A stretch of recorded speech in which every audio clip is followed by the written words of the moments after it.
All right, what's up, everyone? Welcome back to DenofTruth. It's your boy Tina.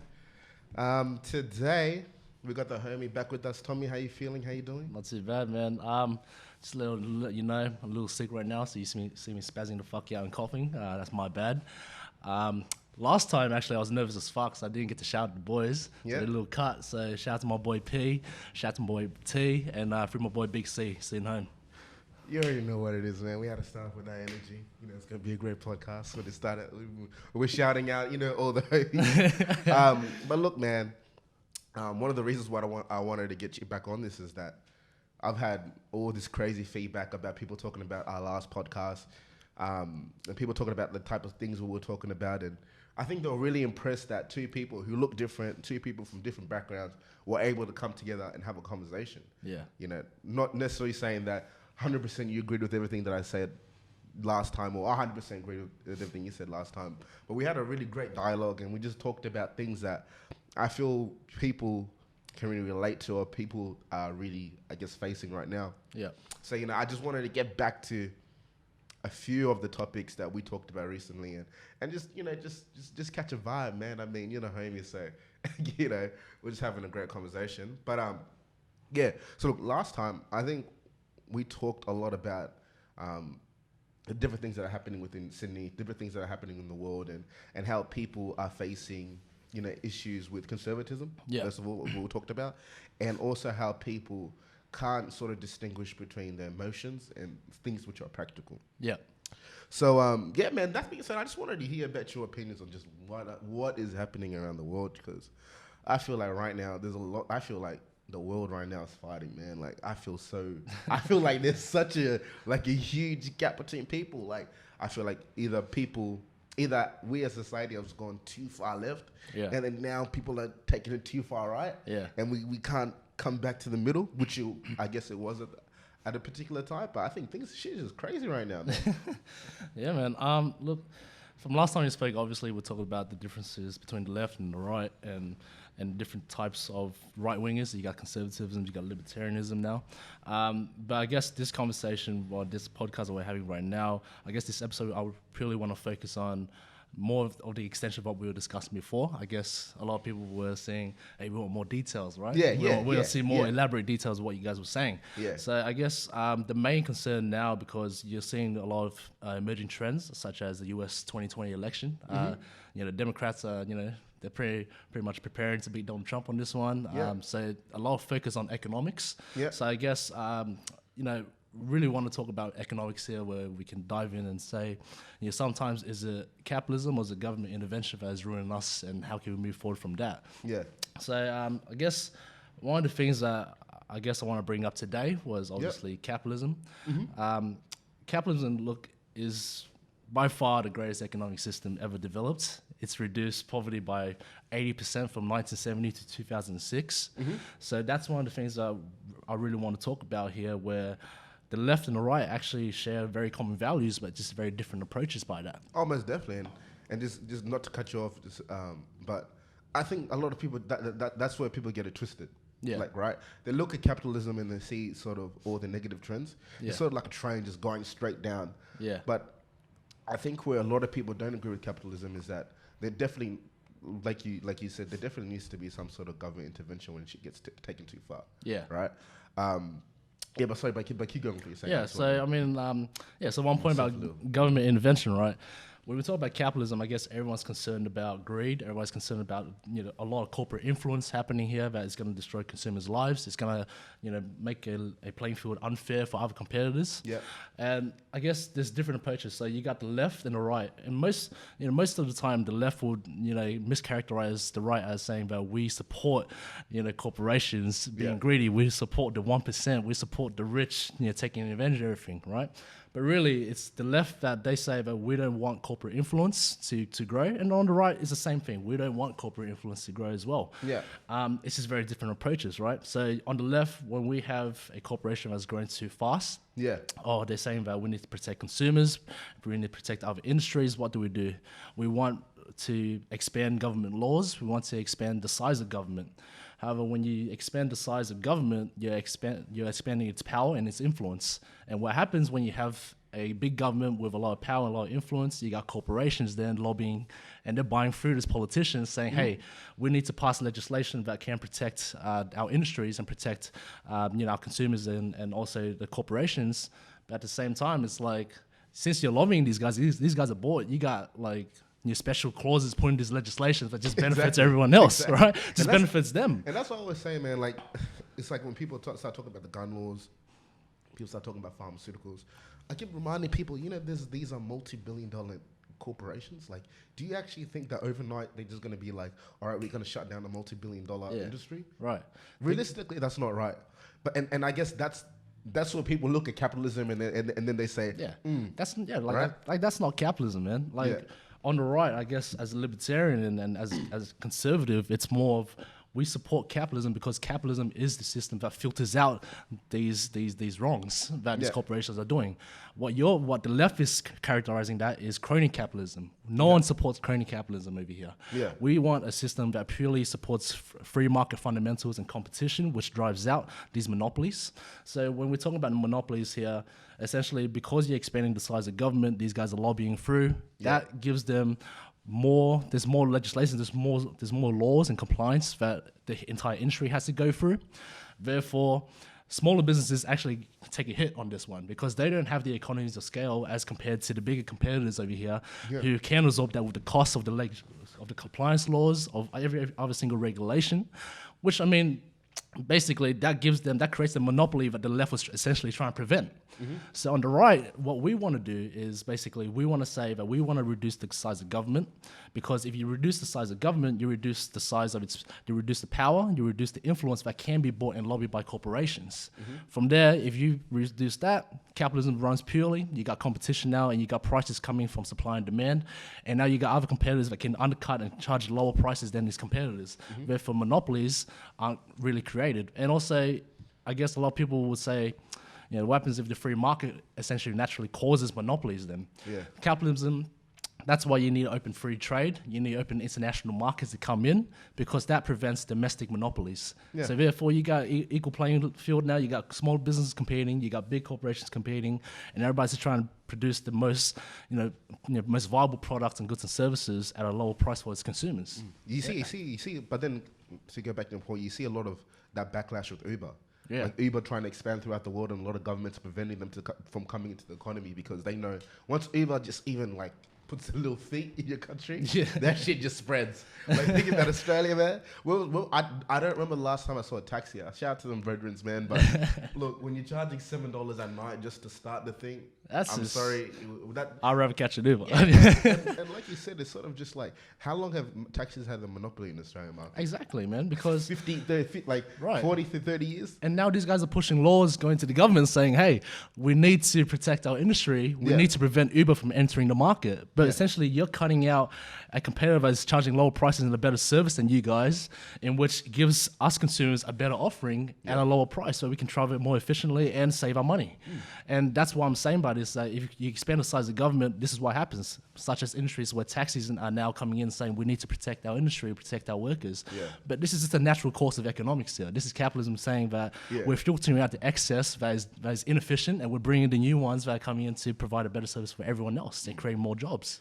But even if you talk to going back to the Uber, even if you talk to Uber driver, man, all these guys are immigrants, man. like Uber, shout out Uber giving all these immigrants opportunities and jobs. Because literally every Uber I've spoken to has come to Australia over the last year and a half. That's grinding. He's got a family. He's working 2 jobs. He just making some money at night, 3 a.m., 4 a.m. in the morning. I can't complain on that. I can't hate on that. And that's why I feel like capitalism, where it benefits people, because it gives people opportunity to come to use Australia. It gives people opportunity to come to Australia, make some money, and do what you have to do. You don't like. I've been seeing a trend. Like, I was watching this video, and this girl she's a socialist. Like, she actually believed in socialism and theory. And I mean, look, socialism sounds great. Like, I'm a socialist at home. Like, within my family, I'm a socialist. Right, you share each other's money. Share the resources. With this one government in my house, and then everyone gets dictated by that one government. That's a family, great. But as soon as we start to spread outside the family, I know me as a person, personally, why I don't agree with it is that I just have free thought. Yeah. Like if you're saying that, look, even communism, it works for some people. Don't get me wrong, but there's a certain point where there's sort of people who believe in free thought and who are always sort of thinking above and beyond. Yeah. Yeah, so there's a couple of things that you brought up that's very good. I want to put some detail in is that yes, capitalism is the only system that you can actually be a socialist in. Yeah. Right? Yeah. Capitalism is basically the fundamental where we're saying you guys can do whatever transaction you want to do as long as it's voluntary between two parties, and that's it. Yeah. Right? So if you want to be a socialist with your family, go ahead. You want to be a socialist in a little party that you're doing, go ahead. Yeah. But to expand socialism to the point where it's beyond that, and that's where you're coming into where you're centrally planning everything. Mm-hmm. So for example, back in the Soviet Union, right? Yeah. They had the biggest agricultural land. These guys were the richest country based on natural resources, but they crashed. It was because they had a central planning board, which was communism for them, where you had a board of 50 people, making decisions of where to allocate resources efficiently, where to. Yeah. So any other business that requires a resource, they would put in a request saying, "Hey, we need this amount. Can you give it to us?" And there's a lot of politics when it comes to that because you got a lot of bureaucrats coming in there. Yeah. So would you say when it comes to Australia, then people are pushing more socialism on this, where we're saying that, hey, corporations are greedy. We need to nationalize them. We need to make them public and for the common good. I get that, but how can you trust a board of, let's say, 50 people in one room determining what your life is going to be like and what resources can be in your business, right? Yeah. How can you say that 50 people in a room know more than 20 million Australians who are running their own businesses and know how to set prices and know what resources they need and what's the finance that they're sorting out? Yeah. So you can't be pushing socialism everywhere like that. Yeah.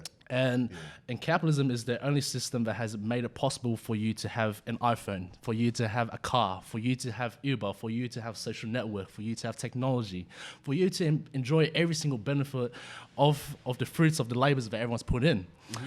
And that's because there's a price incentive here. If I'm producing a product, if I'm producing an iPhone, I know that I want to give it to the best service I can, manufacture it as best as I can, and then give it at a good price for everyone to buy. Yeah. If you can't trust the government to do public transport, how can you trust the government to create iPhones now? Can you imagine a government-mandated iPhone? It won't work, right? I mean, shit. Like, just looking into that, where I'm saying that a lot of people are complaining on social media. They're on Twitter. They're tweeting on their iPhone saying that I have a deep-rooted hate for capitalism. It's like none of that is possible if you didn't even have capitalism in the first place. Mm-hmm. You can't be tweeting, you don't have an iPhone, you can't be enjoying, a mansion with a marble interior, and you're saying that you hate capitalism because it's not possible without the system. Mm. And it creates so many opportunities, it employs so many people, and that's just one I want to get across. So yeah. But that's true. No, I'm definitely with you. I'm definitely on the vibe, especially when you start, more so in New South Wales. Yeah.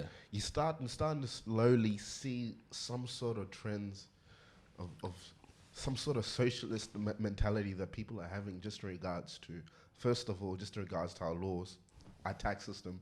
First of all, people think that if you have a small business, and I learned this the hard way. People used to tell me this. I learned this the hard way. Yeah. When you have a small business, people think that you're just making money. All right, I'm gonna go into the store. I'm buy a shirt. I'm gonna make certain percentage. But people don't realize how much rent this person's paying. Yeah, people don't realize he has to pay tax for every purchase that people make. Yeah. People don't know they have to pay the wholesalers or the suppliers. The government is in your pocket majority of the time. Now, we got the government in the pocket in regards to businesses. Then we also got them in our pocket just in regards to infrastructure. Yeah. I mean, I was on the M4. I ain't gonna lie. the new tunnels, I ain't gonna lie. Some futuristic shit. I'm not gonna lie. It looks great. Yeah. All right? But from where I live, from Blacktown, to come out of the city, I'm spending like $9. Yeah. Right. I'm sorry. I just spent all this money building this highway. Yeah. And then now I have to pay $9 every time to get onto it. And if you go on there and peek out, no one's in the tunnel. Yeah. Everyone's on Parramatta Road. Yeah. Because they can't afford to pay. And that's the demand right there. But the government is artificially setting a price that isn't reflected by the market's value here. Exactly. Right? So Yeah, because like that was from last time we spoke. We Yeah. said, why are you taxing me to pay for a highway that you're charging me a toll to go through it anyway? It's like that's double the tax right there. So I guess one point that you're saying that as a small business owner, yeah, a lot of people mischaracterize saying that, you know, because these guys are running businesses, they're being unfair. They can do a lot more. We should set a higher minimum wage. Look, I get all that because obviously we have stagnating wages. But for the main point here is that the Center of Independent Studies and also Deloitte has reported that $250 billion has been lost in profit and productivity because of government regulation here. 100%. This is through compliance costs, businesses going through regulation hurdles just to conform to the government's laws that are arbitrary. You got a lot of companies were now saying that, hey, we can absorb this because we have greater economies of scale. Yeah. But these smaller guys can't. Yeah. So they close down. Now you got a monopoly. Mm-hmm. And one point also is that profit margins for small businesses are very, very low. For example, restaurants, they make like 3 cents out of a dollar after expenses of costs, where you got wages you got to pay, you got rent, you got food, you got menus, you got a lot of setup as well, you got maintenance, you got food standards you got to comply to. So when it comes to that, you're making 3 cents of an hour, then someone's 3 cents of a dollar, and then your unions are pushing now. We should push a $19 minimum wage, or in America it's $15 minimum wage. Yeah. I get that. I get why because you want to make a living wage, but at the same time, a lot of people don't understand the effects of minimum wage here. So dig deep into that, because when I'm talking about minimum wage, from a neutral perspective, someone I'm watching this. I'm making a minimum wage. I'm working as a waiter. I'm working working in retail. When I hear the minimum wage, I see it from the point of an organization needs to pay me at a minimum for me to live. Yeah. If you pay me anything less, you are taking away my living standard. My living standard, right? So from my perspective, I always saw it from that point of view, right? Yeah. So tell me about from the other side. So look, when it comes to, let's put aside minimum wage and let's just put wages in focus here. Yeah. Wages are set by supply and demand. The labor market is applied the same way. It's supply and demand. The labor market is not exempt from that element there. So let's say you got people who are in IT. Yeah. They're getting paid based on the demand because STEM, you got scientists, you got engineers, you got mathematics, you got a lot of people IT and sales. They're in high demand. Therefore, their wages is set at the true market value. You can't say that for the same when it comes to low-skilled and medium workers, because when it comes to low-skilled jobs and medium-skilled jobs such as retail, such as food, fast food, or restaurants, basically, and waitressing or waitering, it's basically an entry point for young people specifically. Yeah. You don't make a career out of that. You never make a career out of that, because that's why there are a lot of people who have made that their career. Therefore, they need to have. They're saying now, they're complaining like, we want to make the same relative to these guys that are getting paid substantially high. Ain't happening. Yeah, like I get that, but those jobs are for low skilled people and young people to come in to have experience in the job market, finish uni, and then move out and then go into their chosen profession. So when you put a set minimum wage, you are artificially setting a price that for a business to pay for its worker that isn't reflecting true market value. Yeah. So that in turn pushes inflation going on now, because businesses can't afford that. What happens? They increase their food prices, they increase their menu prices up to a substantial markup. You've seen that through New York, you've seen that through Seattle, you've seen that through San Francisco. Now you're seeing it through Sydney as well after the $19 minimum wage push. Yeah. And one of the most detrimental effects is that the minimum wage is passed because people are getting paid more, but you're expected to lose jobs because businesses can't afford it. What happens? They either cut working hours, so they pay less, or they cut jobs because they can't afford it. They lay off people, and also a closure of business, and also an increase in youth unemployment. Yeah. Because I remember back in 2009 when New Zealand passed its minimum wage, youth unemployment was at 14%. It soared to 25% in the next 2 quarters after that minimum wage increase. Yeah. You see now in Australia, you got $19 minimum wage, which has increased it to 12% youth unemployment. You are creating an entry barrier for young people to come into the market, and if that happens, it's going to be a hard thing for young people to come in and actually gain experience and having a decent living in the future. Yeah. So that's minimum wage right there for you. So, I definitely agree with you, man. But straight up, that's what makes Australia great, man. I swear to God, the advantages and all the benefits they receive in Australia, man. Yeah. It's crazy. But then again, talk about what you talk about capitalism. At the same time, you can have someone working in the Congo or Mexico making fucking $3 an hour at a factory. Yeah. You know what I mean? For an iPhone. Yeah. This bloke's working 12 hours, 7 days, making $3 an hour. Yeah, I got and you look at that shit and you just like, you That's- look at these that's motherfuckers capitalism. and you're just like, fuck you, man. Like, that's capitalism. That's the worst of capitalism that people see. For It's me, just like, I understand. I completely understand because you're privileged enough to live in a society such as Australia or any other Western country. You look on that, it's like, fuck, that's I can't. No way, no one can bear that shit, right? Yeah. But look, you think Australia is like this from before? It's because we progressed to this over a number of years through capitalism. I get why people will complain that people are in mines in Congo getting diamonds out or getting natural ores out. I get that, and they're getting paid shit conditions and $2 an hour, or the kid in China that is getting paid a buck an hour to create an iPhone. I get that. I get why you will complain, but look at that. We're looking into those third world or developing countries. That is necessary. That is the process of capitalism. They are on the way to becoming a developing and a first world country if you let them do that. Because when it comes to sweatshops, I get why sweatshops, the whole controversy going on there, but in terms of we require the iPhone to be created in China, or we need clothing or anything in Bangladesh or anywhere. Yeah. These kids are getting paid an hour in a sweatshop. I get that, but that's an opportunity given to them because if they didn't have the sweatshop, they'd probably be back in the field somewhere working for no money and they're getting sick and they're living in poverty still. You are giving them a chance because that dollar can be relative to the standard of living, which that dollar can afford them the whole groceries for the day, because that living standard is still low. But you're giving them a chance to progress. Therefore, you're giving them a chance to employ more people. You got more kids in sweatshops. They're creating more products and services. That means more GDP into it. That means you're expanding more goods and services, and there's more opportunities now because people use those goods and services as minerals or resources to produce another goods and service. That means another company is open. That means another opportunity is open. That means more jobs are now opening for people to be employed. And like I said, true market value reflects supply and demand. Wages start to climb.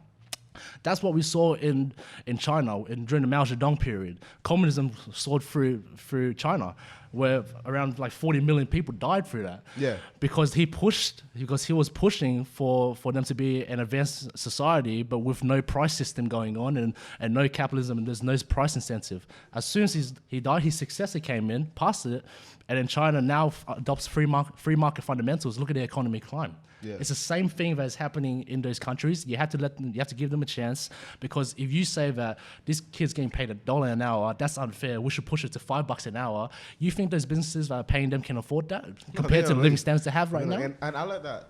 As I said, I've been learning things the hard way these days, man, through life and practical experiences, man. So like you talked about, talking about how, like I said, kids in the Congo, they make $1 an hour. For that kid, that $1 an hour, that $5 a week could put his brother through high school. Yeah.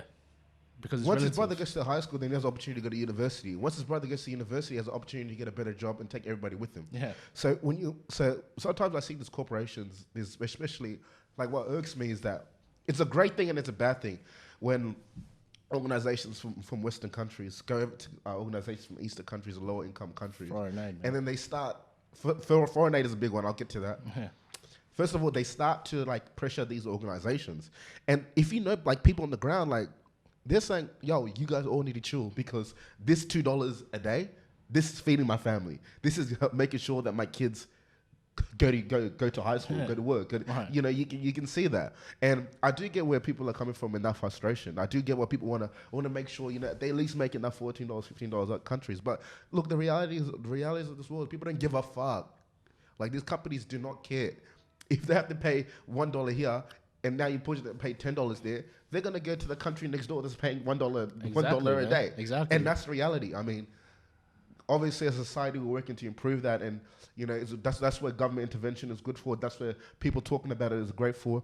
But the reality is, for right now, is that people have to understand that there's certain people in this world who they're making $2 an hour, but fuck, At least they work. That's why when they come to Australia, if I'm working 12 hours a day, $3 an hour, and I come to Australia and I'm making $15 an hour, and I'm working 8.5 hours, and I can work 7 days. You can bet my ass I'm working every day, and no one's gonna stop me.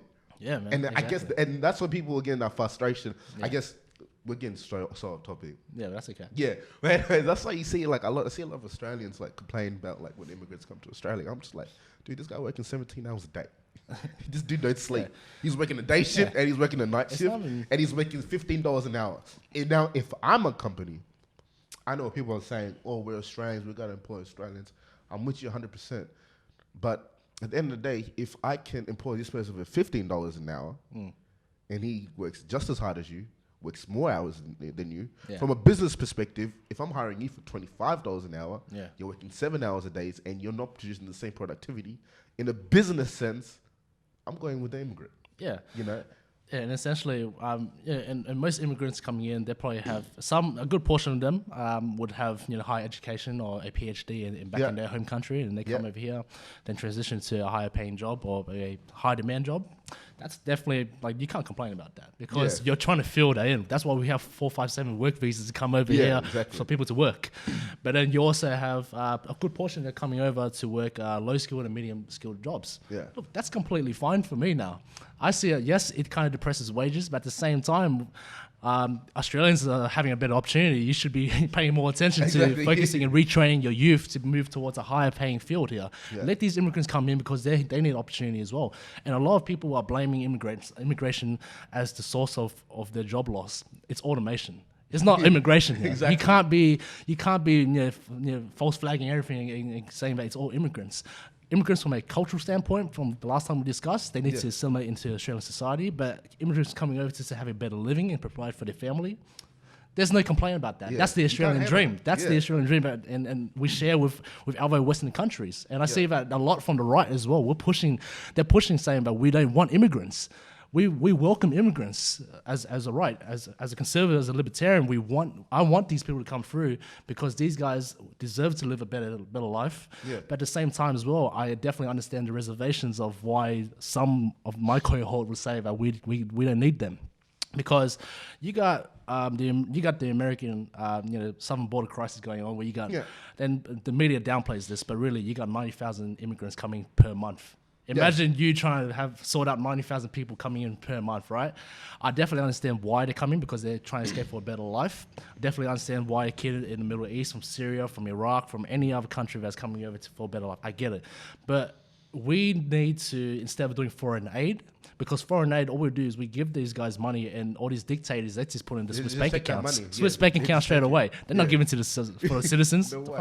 So what you need to do is that, in order to reduce the flow and the stem of immigration coming into our countries and overflowing it, in order to resolve that, we need to incentivize these people to stay in their country, help reform their government to become a environment that actually is a free market and a free market system, and also become a democracy. Now, I'm not saying through regime change, because I know America did it through Iraq, didn't work.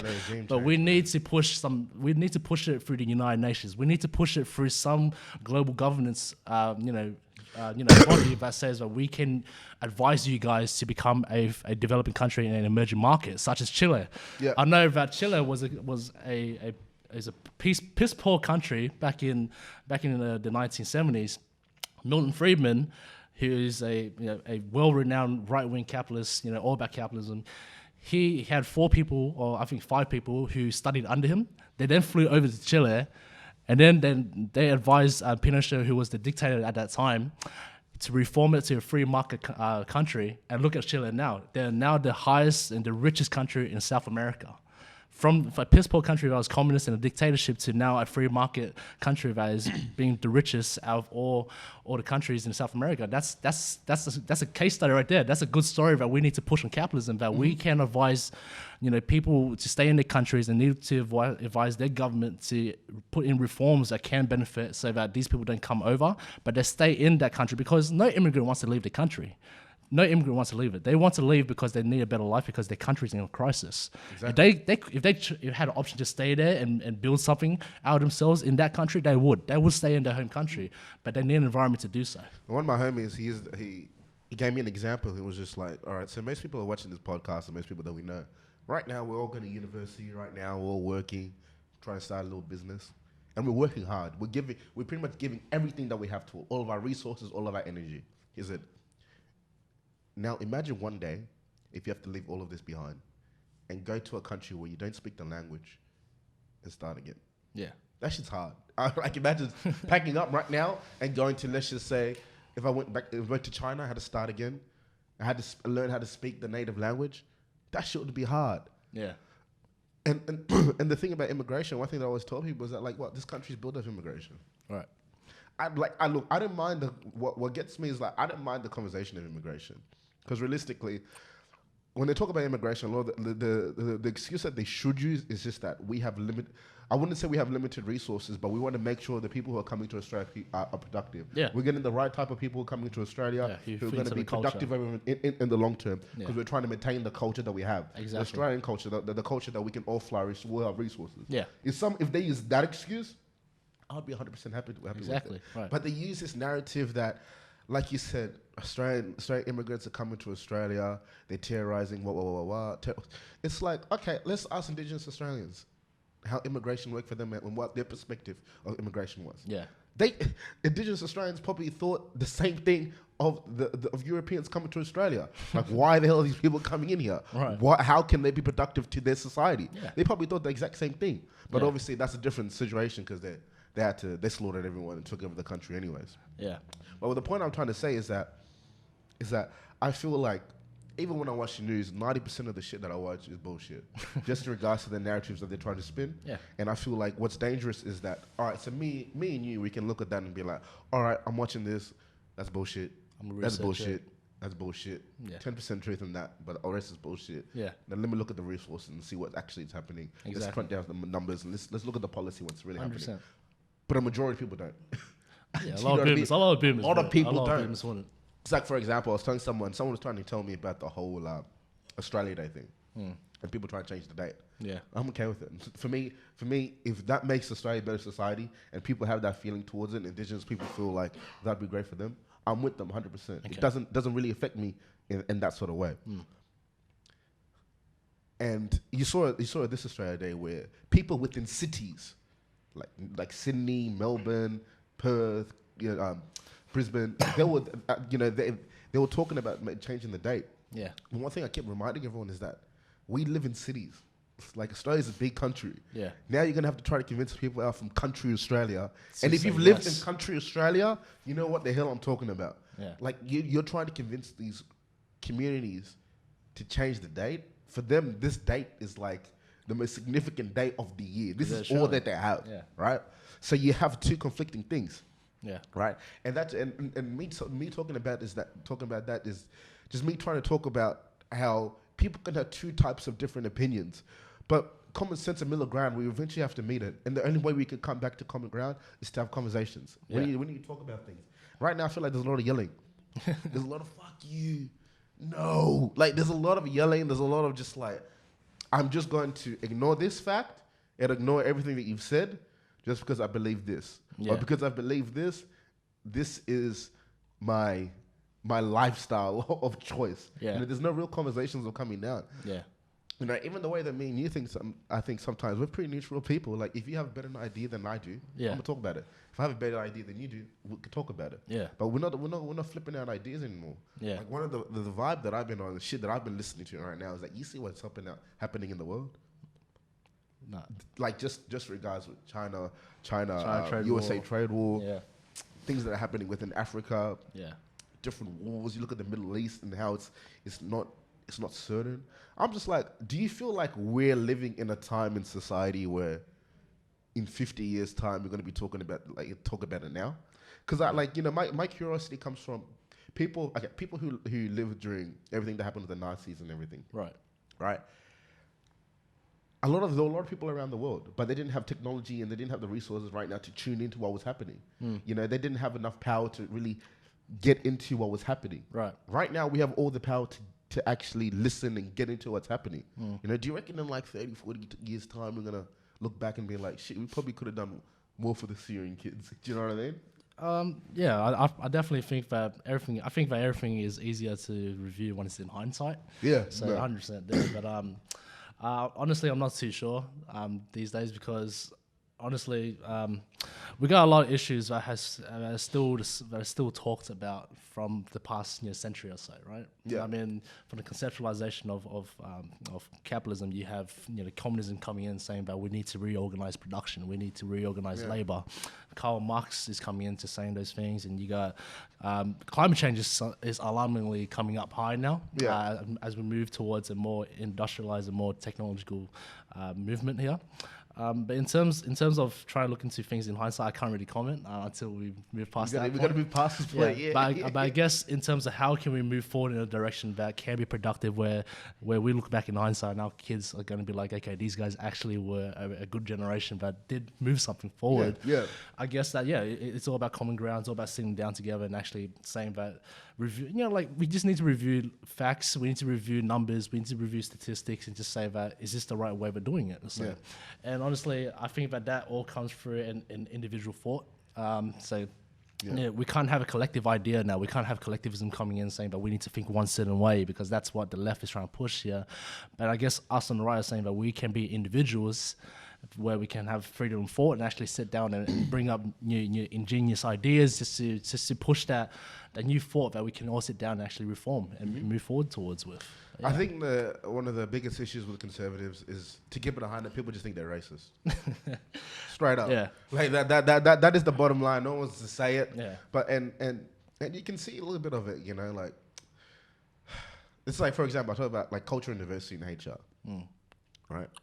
Okay, what is culture and diversity? Right, it's more of a strategy, an organizational strategy to help culture and diversity. Yeah, within the organization. Because I work in HR, I've seen the impact of what that's happened. Like, for example, when you start creating quotas, that has a big impact on the organization because now you're not picking the right person for the organization. You're picking someone based on our identity. Yeah. Now sometimes that's necessary because sometimes you look at certain organizations and it's like all male, all white, all Indian, whatever. You need to actually enter some diversity for the culture. You need to enter it. But I mean, if you just look at this, it's just a very trippy time, man. Like, I have this feeling that, as I said, we've moved so far in two different directions. Yeah. Whether that be 10 to 20 years or however long, we're going to eventually reach the middle.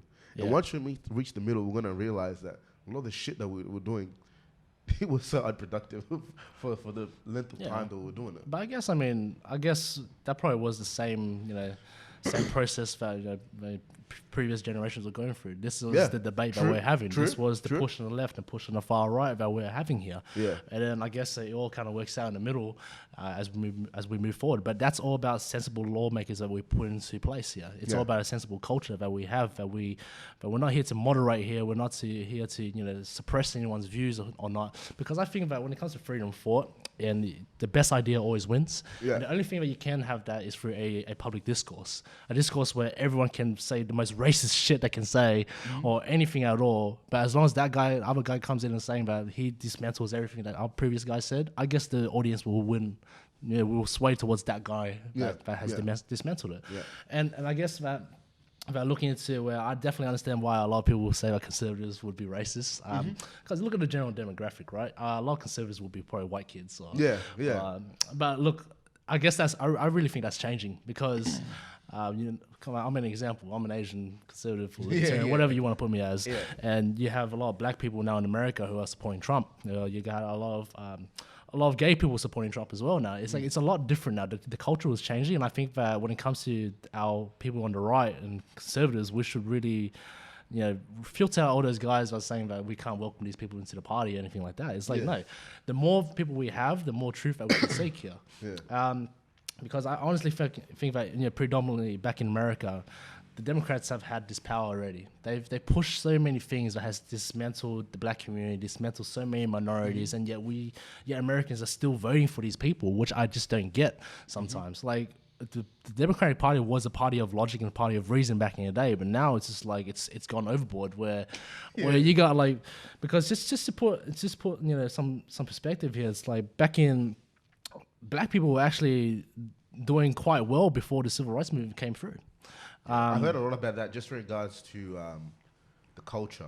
Yeah, like family, the large, culture, the large unit. family, like really like big family groups. Yeah, not like racism, but like in terms of the family unit, right? Because when it comes to, because back before the civil rights movement, black people were actually making marginally the same, just a little bit under, but the same as white people. Their family unit was strong, and then after the welfare programs are being passed, you had Lyndon B. Johnson coming in saying that we're going to pass legislation where we're going to give a lot of social assistance, welfare, give a lot of programs to affirmative action. Yeah. Now I definitely get why. I definitely understand why. They needed to repay black people somehow. Yeah. But the way that they did it was wrong, because after welfare was pushed, it was an incentive for family units to be broken, because you were actually getting more money if you were breaking up. Yeah. So that caused a spike in single parent households. Now this is from the last time we discussed as well. Yeah. From I think single parent household was like 14% back before the civil rights movement passed on, and then now it's 74% today, because of these incentives that push and drive families out of communities, because the state replaces the father as the father of that family. Yeah. And that shouldn't be happening as well. And that's why we're seeing so many communities, so many things such as mental illness. Now we're seeing so much black communities being impoverished, but now moving towards out of that. And I guess that one of the things about and look, in terms of affirmative action, I'm just completely digressing now, going off. Yeah. What we discussed We're about. flowing. We're flowing, man. DenofTruth. You already know the vibe, man. You know the vibe. But affirmative. Can't handle it. Log out. We're going deep 40 minutes. You can't handle it. Get out. You too much, man. But affirmative action, what I was saying is that I definitely understand why you would put, let's say, a black kid with lower SAT score and a white kid with a higher SAT score. The black kid applies for Harvard, same as the white kid. The black kid will probably get into Harvard as opposed to the white kid. Definitely understand why that happened, but I just don't think, like, it's the same thing as the diversity thing. It's about the merit. It's about the meritocracy here. Is that if you can do the job and you have the knowledge and the education to do so, you should get in, not based on your identity. Yeah. And I do understand there is an importance of representation, but we can't solely focus on identity, because what I've seen affirmative action do is pit minorities against each other. Yeah, that's what's getting weird. Sorry to cut you off. But, talk about that. Yeah, that's where it gets weird. I was reading I forgot the article. Yeah, but I was talking about Barack Obama, and he was talking about during that period of time where he is. And for people knowing me, I love Barack Obama. I think he was more than what his role was. Okay, he played the symbol that was necessary to spark the change in so many young black people's lives. But anyways. At that time, gay people got the most progressive laws passed through. Now, what everyone says about gay people, one thing that they've done right around the world is that they have gone in their rights the right way. They're unified. They've completely unified. Yeah. They've passed legislations, incorporations. They've made sure that they've done everything the right way, and they took the long way to it. Now, when Barack Obama started talking about black people and direct legislation, direct laws that can impact black people in whatever way, he started using the word culture and diversity. Yeah. Right? Now, what that did was it started to put minority groups against each other, whether you're black, Hispanic, whether you're Asian. Now everyone's fighting for that culture and diversity title. Yeah. What the hell is culture and diversity? Yeah. If you want to make a law, if you want to do something specific, talk about it specifically. That's why you see with indigenous people, even in Australia, and indigenous people in America, whenever it comes to law time, that's what they're talking about. They talk about indigenous policies directly. Yeah. Don't say culture and diversity. Yeah. Say, this is what we're going to do for indigenous Australians. Yeah, this is what we're going to do for when you're in America, this is what we're going to do for African Americans. Don't try to buttercup what we're talking about. Yeah. But just in regards to make sure people come in merit, I'm 100% with you. Because I feel like, give me a shot, level playing field, I can get anything. Exactly. Yeah, like just give me the benefit of the doubt, give me the test, give me whatever. I got 100% belief in myself. Yeah, but for the longest of time, black people weren't given the opportunity because of the institutions and because without that culture and diversity. 100%. And that's where it comes from. Yeah, 100%. But so just continue on. I'll definitely get to that. Where, because I'm saying, but when it comes to pitting minorities against each other, you see, I'm not too sure if you heard of the Harvard controversy where Asians were getting filtered out of the applications. Yeah, so this is last year where basically black people were applying, and Asians significantly have had a higher SAT score than the black applicant in Harvard, and the Asian kid basically back in the day, I mean, every uni, every single college should just put you in based on your merit, on your score. Yeah. But you had it in your tests and your studies. But instead, what they're trying to do is now push it where it's social merit. Where like they had an interview where the kid was like, "What are you doing for this? What are you doing for that? How's your character? How's your community? Stuff like that." It was just giving ways just to put minorities into uni, and specifically the black kid went into it, but the Asian kids were getting filtered out. Yeah, you're seeing a decrease in Asian applicants now in Harvard and a lot of admissions now, and that's what I'm saying. I do understand representation. I do understand that we need a representation of every single race and ethnicity in a certain institution, but one way of doing it is not through quotas, not through artificial things such as affirmative action, and that's why I'm saying that to do that, to resolve and move forward, we need to put a blanket statement saying that this is just purely based on merit. Yeah. Now, in terms of obviously black people went through a lot of troubles and a lot of racism, that they had to encounter back in the US in the 1960s and way before that as well. I guess that I think that when we talk about, there's a lot of talks of reparations now, especially in this election. Elizabeth Warren is talking about it so much when she's running for president now.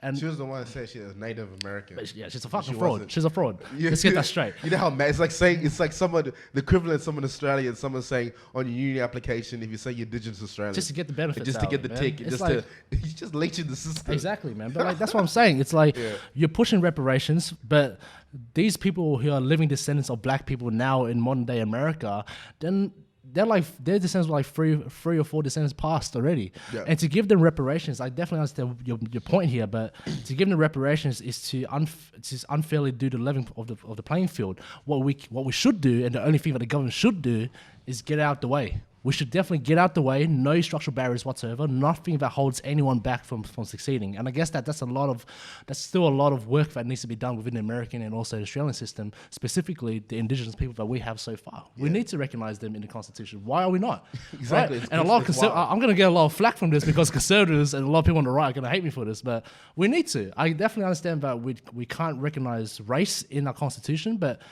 we need to at least acknowledge them in the Constitution. Right? Crazy, man. I'm telling you, man, Donald Trump's got the best Netflix documentary coming out. Straight out his year. I'm telling you, he's 100% recording right now in the White House. Yeah. That HBO special is going to be different. Yeah, man. But even talking about that, one of the big things about that, again, is I always talk about mental illness within these communities, and we talk about welfare, what you were talking about. I feel like one of the things about being a male and being a female is there's certain things that males and females can relate to. For example, you cannot talk about a baby's relationship with the mother. That's a female thing that only a female will be able to understand. Exactly, it's a biological standpoint. Yeah. Now, when it comes to a male, there's something about being able to feed your family, which is an extremely important part of your manhood. It's an innate nature of yourself. It's your innate nature to be able to provide for your family, to want to do that. It's something that every male wants to do, right? Now, I'm not saying a woman can't. Of course you can. I'm a single parent. I'm from a single parent. I'm saying that. Of course you can. I'm just saying that once, and I've said this again, once the black man was taken from their household, of his family, that's when the destruction came. Yeah. Right? That's why whenever you see on Instagram, people think it's a joke. Talk about black men don't cheat. It's more than just black men don't cheat. What people are trying to say is that we're trying to encourage black men to pursue that manhood in regards to being faithful, staying within a household, having a family or a family, having a community, stay within that. We're trying to make that popular. It's not about the whole don't cheat anything. It's just trying to make the whole concept of having a family environment popular. Yeah. Now, a lot of people will be like, oh, but that's a given. They should be doing that. It's like, of course it shouldn't. It's not a given for a lot of people because a lot of people were put in environments where their fathers went to jail or they're put in environments where their father wasn't able to get a job because of particular situations and they weren't able to feed their family. And because of that, that came through anxiety, that came through stress, and at that time, people didn't know how to deal with anxiety. They didn't know how to deal with stress. Yeah. So it just bottled in, and then that's what created all these other issues. Yeah. But that's definitely true, man. I was reading this other article talking about, well, mental illness, especially with men, just in general. And he was talking about one issue which I reckon is 100% true, is that I feel like males are too afraid now to talk to other younger males about being a man, right? Yeah. And when we're talking about being a man, we're talking about being able to speak about how you feel. If you're going through something, to speak about it. It's okay to be navigating through these emotions at this particular time. Yeah. Right? And as a male, your emotions will be completely different to, for example, a female. And that is fine. we're two different types of beasts. Yeah. Elephant and giraffe, two different types of beasts. Yeah. Right? It's okay to be feeling different types of emotions. Yeah. And I feel like, right now, like, I can't even say, you can't say boys will be boys. That phrase is dead. It's innately, it's like, oh, it's sexist. Yeah. It's like toxic masculinity. Yeah. It's not about toxic masculinity. It's a lack of masculinity is what is happening to the breakdown of males, and that's why we're seeing so many troubled males coming in shooting fucking Walmart people, shooting schools up, and you're seeing kids just going to jail. You're seeing a lot of domestic violence abuse. All that kind of shit, it stems from that one thing. It's a lack of masculinity within the household. Exactly. You need to have a male figure there to instill the values of what a man should be, what kind of responsibilities that he holds for his family. Because a family unit is what brings every single society together. And that's one tradition that as anyone should hold. Not you, conservative, not someone from the left, not anyone. As a human, you should be accepting that. That is one tradition that you need. That's a family unit. Exactly. And that's how you move forward with society. And like I said, man, I got to shout out to my brothers from the Faithful Black Men Association, because that's exactly what we're trying to prove. We're just trying to push that notion of, because the media, and especially when I see the media, we don't help ourselves as well. But if you look at the black female, it's overly sexualized. Yeah. More sexualized than any other race. I find it so weird. For example, it's like now the wave is for females or for other races to get bigger hips and bigger asses. I'm gonna keep it 100. Black people had that from time, because the black woman is overly sexualized. Yeah, you know what I mean. People look at the black woman like it's a sexual object rather than the position that she's supposed to be in, right? And that comes from, and this is how I feel. This is how I personally feel. I feel as if that's why having a great family and a great community is so important. So we don't have to feel as if, like, as a female you have to be naked on Instagram. Or as a male that you have to sleep with 100 females. You don't have to feel like that. You can just truthfully be yourself. Because a lot of people out here running around and they ain't themselves. Yeah, 100%, man, 100%. But look, man, it's been great. Yeah, man. We got to cut it. 40 minutes short this time. I think an hour was too long for you guys last time. Yeah, I told these people, man, we're 8 minutes from an hour. So if you're still tuning in, I fuck with you. All right, I fuck with you. But we're gonna have many more, man. But I appreciate your time, dog. Yes, sir. We got a lot of gems, man. Hey, shout out to the boys. Yeah. Peace. Man. Thanks for having me here, man. Appreciate it.